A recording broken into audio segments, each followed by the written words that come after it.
No doubt, there will be much discussion today about the credibility of the Council and the need for a resolution. But the credibility of this Council is measured not by pieces of paper it issues, but by the values it upholds.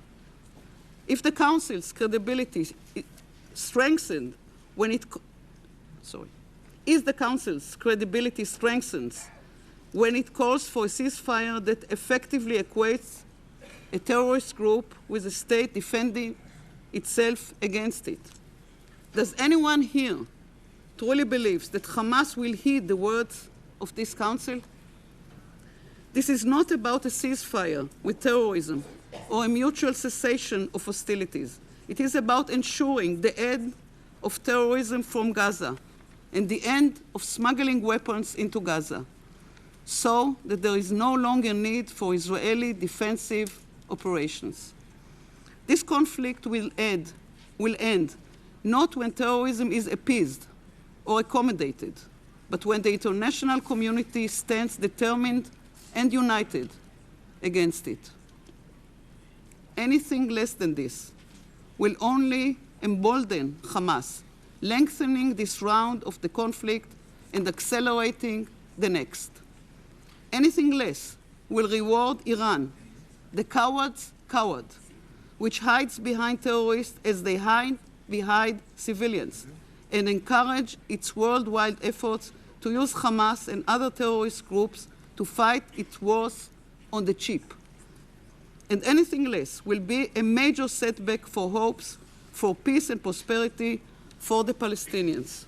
As long as Hamas rules Gaza, rejecting the Quartet principles and seeking Israel's destruction, Gaza can never be part of a Palestinian state. There are many in this Council who speak in favor of peace, but it is not enough to support peace. We have to confront those who work to destroy it. For this reason, the current military operation is not an obstacle to peace. It is a prerequisite for peace.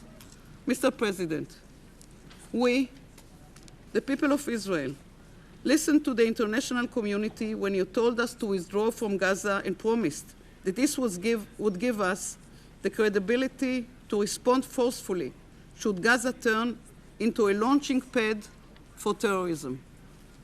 We listened when you promised us that acting with restraint during the period of calm would give us the credibility to fight back should the rockets' attacks resume. Now is your time to make good on those promises. In the clash between life and death, between building societies and destroying them, Hamas has taken its side. Now there's no choice but for the international community to take a side itself. Thank you, Mr. President. Madame la représentante d'Israël, je vous remercie de votre déclaration.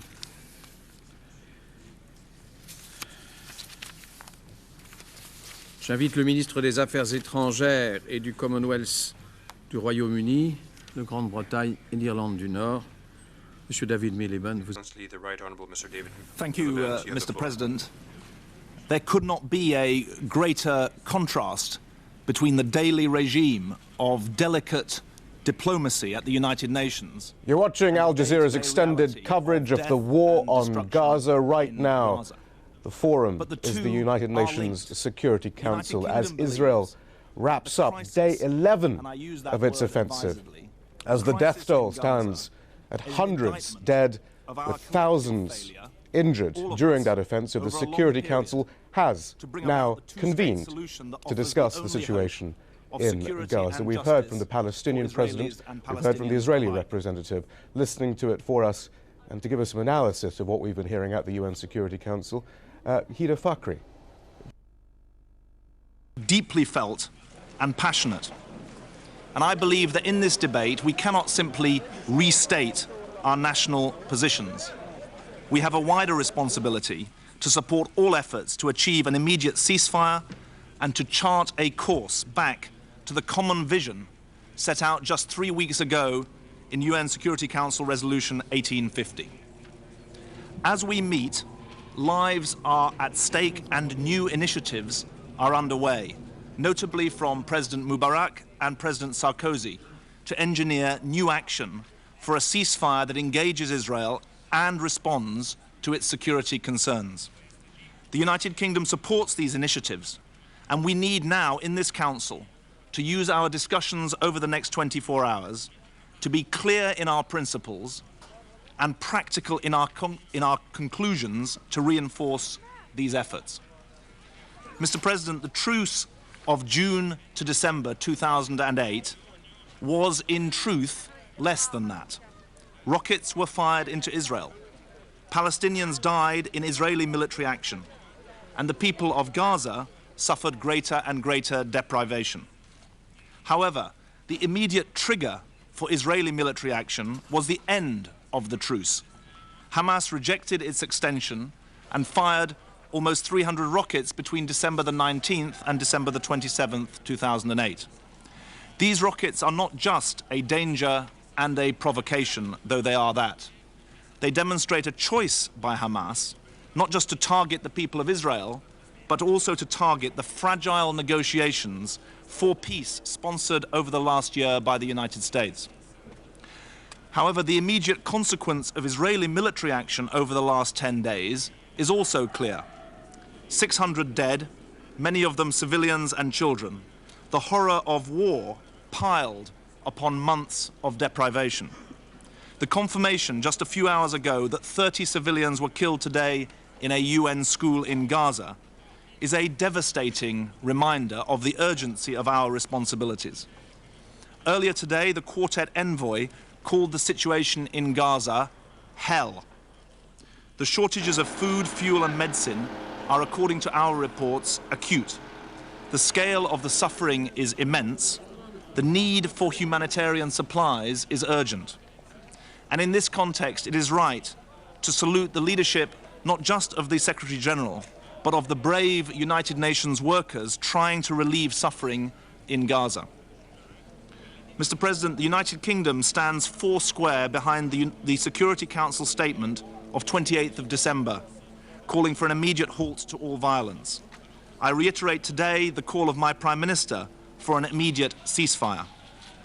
But we are enjoined to come to the United Nations not just to make declarations, but to seek common ground and to find common purpose.